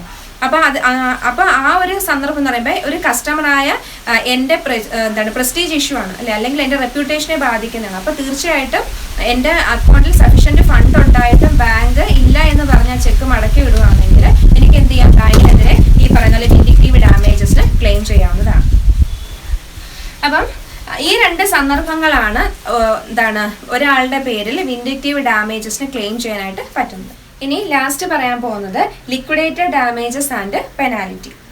അതായത് നമ്മളൊരു കോൺട്രാക്ട് ഫോം ചെയ്യുമ്പോൾ തന്നെ, ആ കോൺട്രാക്ട് തുടങ്ങുമ്പോൾ തന്നെ നമ്മൾ എന്ത് ചെയ്യാറുണ്ട്, ഈ ഒരു കോൺട്രാക്ട് ലംഘിക്കുകയാണെങ്കിൽ നിങ്ങൾ ഇത്ര രൂപ തരണം എന്ന് പറഞ്ഞിട്ട് നമ്മൾ തുടക്കത്തിൽ തന്നെ ഒരു ധാരണയിൽ എത്താറുണ്ട്. അപ്പം ഇംഗ്ലീഷ് ലോയിൽ അങ്ങനെ ഫിക്സ് ചെയ്യുന്ന 2 തരത്തിലുള്ള ഡാമേജസ് ആണ് പറയുന്നത്. ഒന്ന് ലിക്വിഡേറ്റഡ്, മറ്റൊന്ന് പെനാലിറ്റി. അപ്പൊ ലിക്വിഡേറ്റഡ് എന്താണെന്ന് നോക്കാം.